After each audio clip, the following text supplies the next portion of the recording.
हजारी प्रसाद द्विवेदी हिंदी साहित्य के उन दिग्गज लेखकों में गिने जाते हैं जिन्होंने आलोचना, निबंध, उपन्यास और शोध को नई ऊंचाइयां प्रदान की। उनका जन्म 19 अगस्त 1907 को उत्तर प्रदेश के बलिया जनपद में हुआ। वे संस्कृत और भारतीय संस्कृति के गहन अध्येता थे।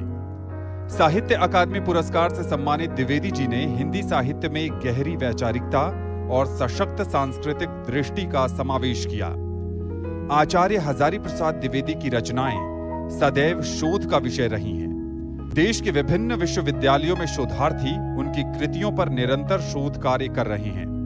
इस कार्य को और अधिक विस्तृत तथा नवीन रूप देने के लिए आचार्य हजारी प्रसाद द्विवेदी मेमोरियल ट्रस्ट समय समय पर विविध कार्यक्रमों का आयोजन करता रहा है। हम चाहते हैं कि आचार्य जी का जितना साहित्य है वो लोगों तक पहुंचे, युवाओं तक पहुंचे। तो हम जब व्याख्यान मालाओं का आयोजन करते हैं तो हम ऐसे ही विषय रखते हैं जो उनके अपने निबंध हो या उनका अपना साहित्य हो।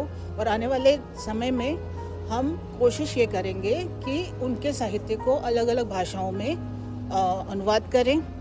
इसके अलावा हम उनके ऊपर हो रहे शोध को भी हम बढ़ावा दे रहे हैं। इसी कड़ी में साहित्य अकादमी सभागार नई दिल्ली में एक व्याख्यान माला का आयोजन किया गया।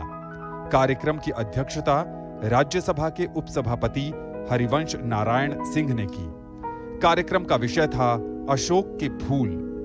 अशोक के फूल हिंदी गद्य की श्रेष्ठ कृतियों में से एक मानी जाती है। अक्सर पंडित जी कोई बात करते हैं, अक्सर आप उनके लेखों में देखेंगे एक बात कहते हैं फिर उसके विरोधी बात करते हैं, अपनी बात करते हैं, फिर जो असहमति है उससे सहमत आप नहीं हो, जो उससे सहमत नहीं है वो बात करते हैं। जो असहमत है आपसे, जो आपका विरोधी है, उसकी दृष्टि से ही उस बात को देखना है।